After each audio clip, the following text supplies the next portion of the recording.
Sa video ito, pag-usapan natin kung ano-ano nga ba ang mga requirements sa pag-apply ng SSS Sickness Benefits. Kaya tara, samahan nyo at panoorin natin ang video na to. Pero bago yan, sa mga hindi pa nakasubscribe sa akin, kayo na ang bahala. So ngayon pag-usapan natin ang mga kinakailangan sa pag-apply ng Sickness Claim Benefits. So sa pag-apply or sa pag-file ng sickness notification, para ito sa empleyadong membro. Kung personal na ipapile ng membro, kailangan ng Sickness Notification Form or SN Form. Pangalawa, ID cards or mga documents na meron kayo. Then pangatlo, mga medical na dokumento kung meron. So para sa work-related claims, lahat ng mga nakalistang dokumento na nabanggit natin kanina, idagdag nyo po itong babanggitin pa natin. So una ay accident or sickness report mula sa employer kung work-connected. Tapos pangalawa, police report para sa vehicular accident na may kasamang third party kung work-related pa rin. Tapos pangatlo, photocopy ng logbook ng employer. At para naman sa mga matagal nang nakakonfine o matagal nang nagkasakit, kailangan nyo magdala ng original or tunay na kopya ng mga sumusunod. Una, laboratory, X-ray, ECG at iba pang diagnose result. Pangalawa, operating room or clinical records na sumusuporta sa diagnosis. At para naman sa mga sakit na naganap habang nakastrike or shutdown, kailangan nyo magdala ng original or kumpirmadong tunay na kopya ng mga sumusunod na babanggitin natin. Una ay yung Certificate of Notice of Strike na inisyu ng DOLE. Pangalawa, Certificate of Foreclosure. Then pangatlo, certification mula sa DOLE na ang empleyado or employer ay may pending na labor case. Then pang-apat, Certificate of Non-Advancement of Payment mula sa employer. At dapat niyong tandaan na ang medical specialist ang tumutukoy ng iba pang mga kinakailangang medical na dokumento batay sa hiwalay na checklist. At para naman sa sakit o injury na nakuha sa ibang bansa, ang mga dokumentong inisyu doon ay dapat nakasalin sa English at dapat authenticated ng Philippine Embassy or Consulate Office o kaya duly notarized ng Notary Public sa host country.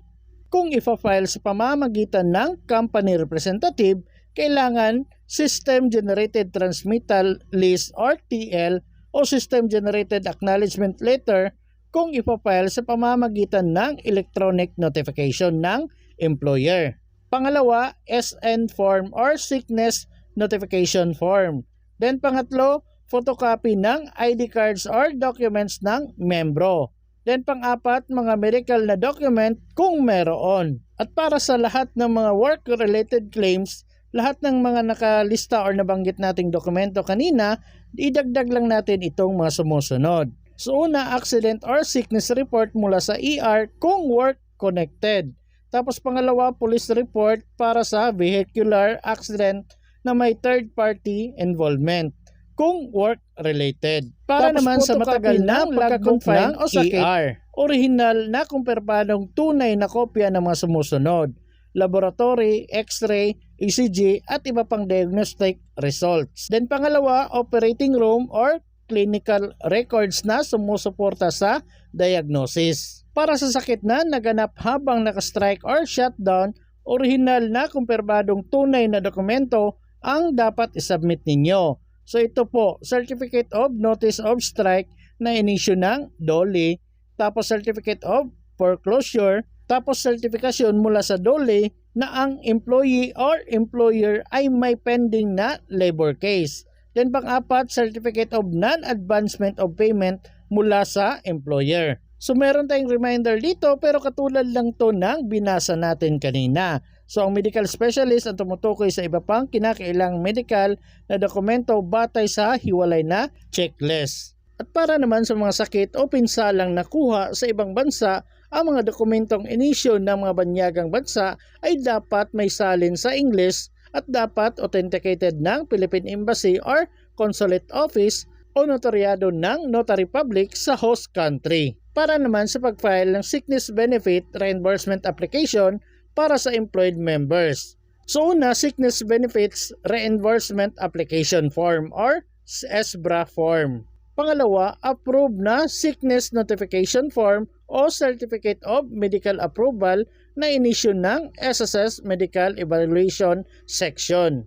Pangatlo, kopya ng pahina ng ER's or Employer's Logbook o Manual Logbook o Electronic Filing para sa approved na EC claim.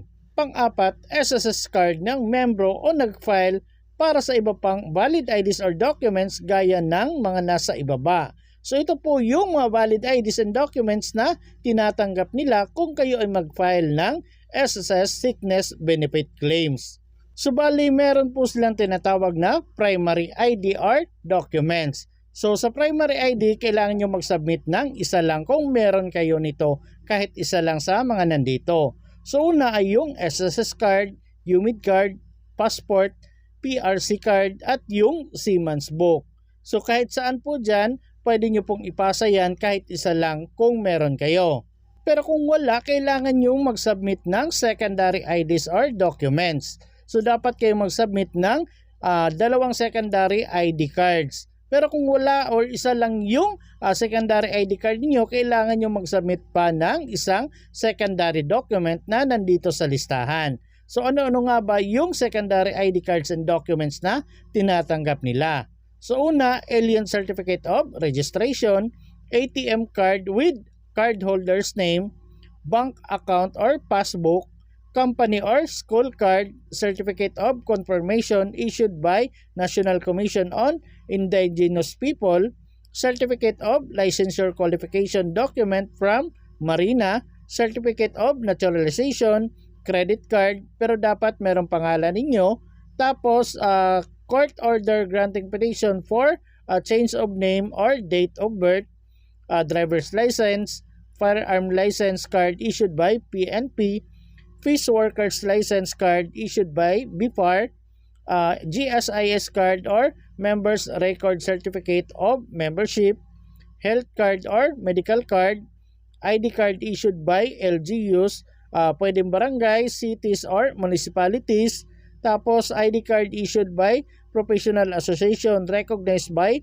PRC, Life Insurance Policy of Member, Marriage Contract or Marriage Certificate, NBI Clearance, OWA card, Pag-ibig Transaction Card or Members Data Form, PhilHealth ID card, Members Data Record, Police Clearance, Postal ID card, Seafarers Registration Certificate issued by POAA, Senior Citizen Card, Student Permit issued by LTO, TIN Card, Transcript of Record, Voters Identification Card or Voters Affidavit, pwede rin yung Certificate of Registration. So take note, kung meron kayong primary ID, isa lang yung dadalhin ninyo. Pero kung wala kayong primary ID, kailangan nyo yung secondary ID or document na dadalhin. So kailangan nyo magdala ng dalawa.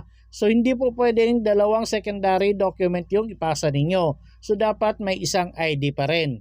So una guys, kung isusumite ito ng employer or HR, kailangan nilang mag-submit ng isang valid ID or primary ID na nandun sa listahan.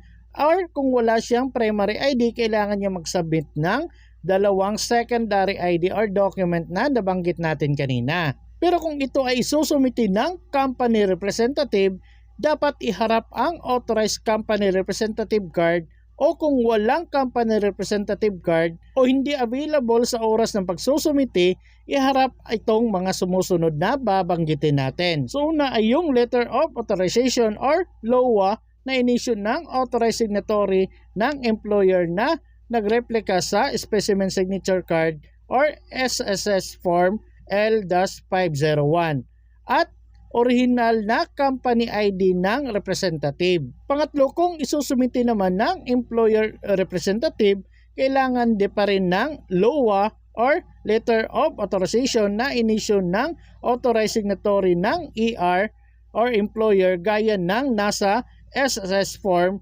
L-501 at ang original na company ID ng employer representative.